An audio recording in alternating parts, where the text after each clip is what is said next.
Apa kata Umar kepada bapaknya? Laqad aqaqtahu qabla an ya'aqqa alaik. Sebelum anakmu durhaka kepadamu, kau sudah durhaka duluan kepada anakmu.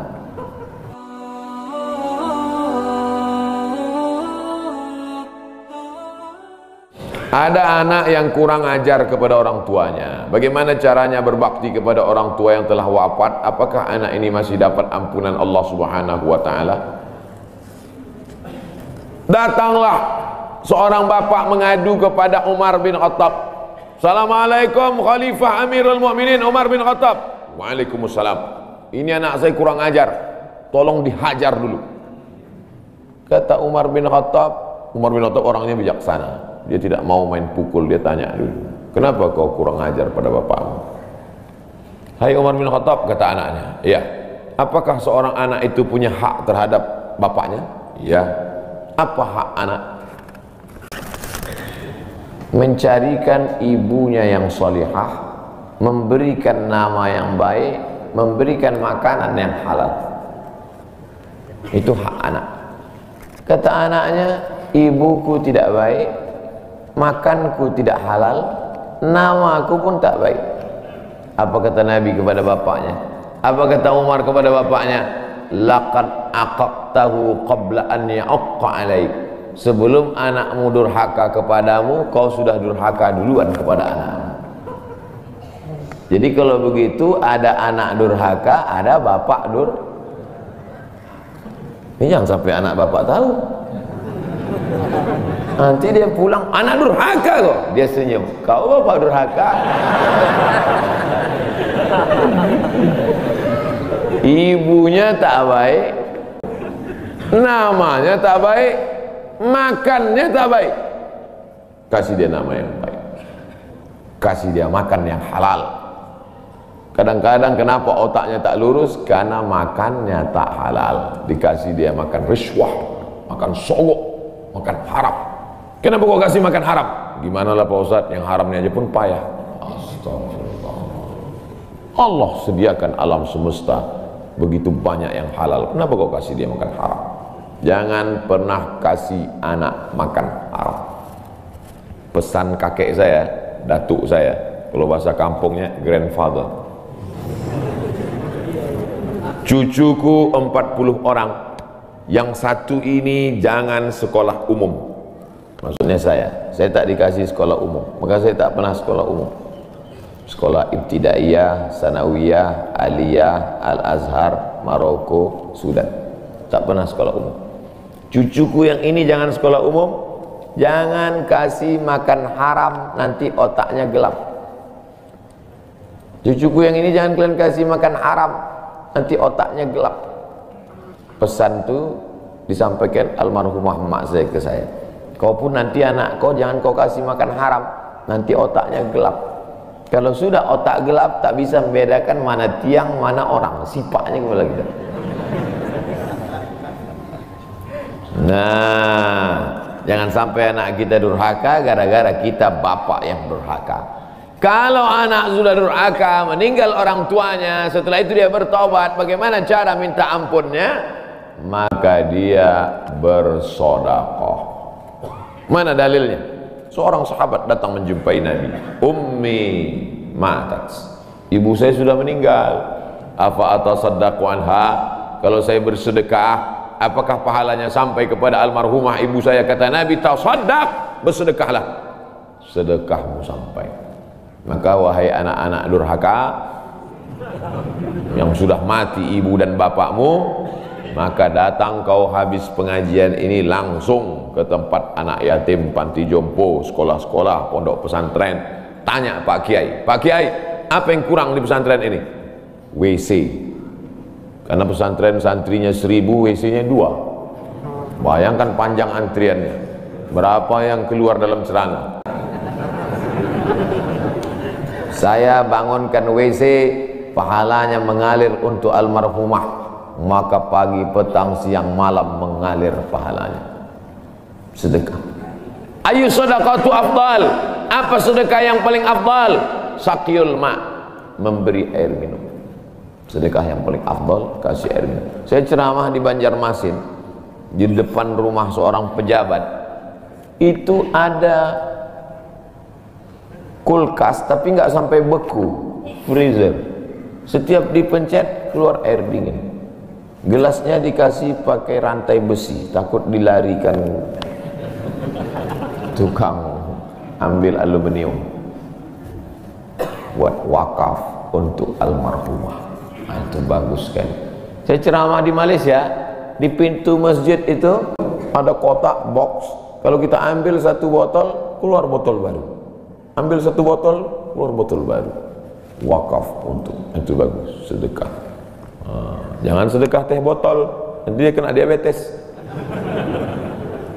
Air putih, ini bagus, mengalir. Sedekah sumur bor, pergi ke masjid, putar keran nggak ada air, tanya pengurus masjid, Pak pengurus, ya mana sumur bor? Nggak ada, saya buatkan. Langsung bunyi. Itu berarti cash itu. Begitu cara berbakti pada orang tua dengan sedekah.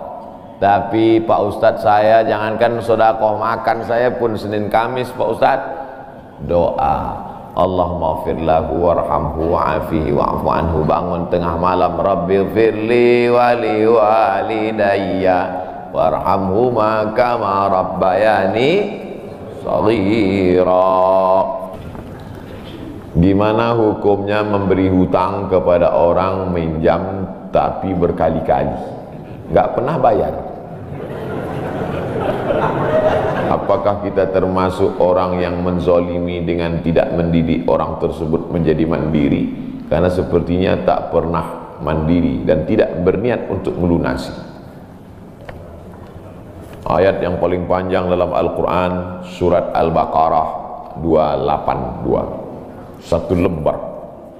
Bukan tentang puasa, bukan tentang sholat, bukan tentang baca Quran, bukan tentang zikir, tapi ayat yang paling panjang tentang bayar hutang. Sholatnya banyak, puasanya banyak, zikirnya banyak, baca Qurannya khatam, tapi kalau bayar utang tak dibayar, di akhirat kau akan cari dia. Oleh sebab itu ada orang mati syahid. Oh, mati syahid. Orang mati syahid nggak merasakan sakratul maut. Orang mati syahid nggak merasakan azab kubur. Orang mati syahid tidak merasakan hisab. Orang mati syahid langsung masuk surga. Ilat dain, kecuali hutang. Makanya kalau ada orang menagih hutang, itu dia bukan pelit, dia sedang menyelamatkan saudaranya dari makan haram. Makanya datang ke rumah dia, habis pengajian nih langsung datang. Assalamualaikum, waalaikumsalam. Kau mau menagih ya? Aku bukan mau menagih, tapi menyelamatkanmu, anak cucumu, istrimu, tetanggamu dari makan haram. Ya ayyuhalladzina amanu, hai orang-orang yang beriman, hai orang yang percaya bahwa setelah mati dia akan hidup lagi menghadap Allah. Idza tadayantum bidainin, kalau kau menjalin transaksi hutang piutang, ila ajalim musamma, sampai ke batas waktu tertentu, faktubuh, tulis, saya pinjam kepada kamu 500.000, akan saya bayar pada bulan Mei. Tahunnya jelas. Banyak juga bulan Mei, maybe yes, maybe no. Bulan berapa? Bulan Mei tahun 2020. Oke. Sekarang bulan Maret, April, 1 Mei 2020 datang tagih. Kapan kau bayar? Mohon maaf, aku nggak bisa, istriku baru meninggal, anakku pun sakit. Jangan kau cerita panjang lebar, tak tahan air mataku mau menetes. Kalau dia dalam kesulitan, fanaziratun ila maisarah, tunggu sampai dia lapang. Maisarah artinya lapang. Tunggu sampai dia lapang. Setelah dia lapang, datang lagi bulan Juni. Kapan kau bayar? Aku belum bisa. Nampaknya lebih banyak ongkos minyak aku daripada uang yang kutagih. Yang paling bagus, wa anta saddaqu khairul lakum, kau sedekahkan itu lebih baik. karena aku pun makin datang makin kumat darah tinggiku, kolesterolku pun makin naik, jadi untuk yang 500.000 itu ku sedekahkan aja, ambil. Tapi yang menghafal ayat ini yang ngasih pinjaman, bukan yang minjam. Sekarang banyak salah hafal, yang minjam pula yang hafal. Begitu kita tagih, kapan kau bayar? Wa anta saddaqu khairul lakum, kau sedekahkan itu lebih baik. Itu ayat aku, ayat kau 8282. Banyak sekarang orang salah hafal ayat. Jadi dalam Islam hutang piutang adalah ajaran tolong menolong, tertulis dalam Quran, namanya fikih muamalah.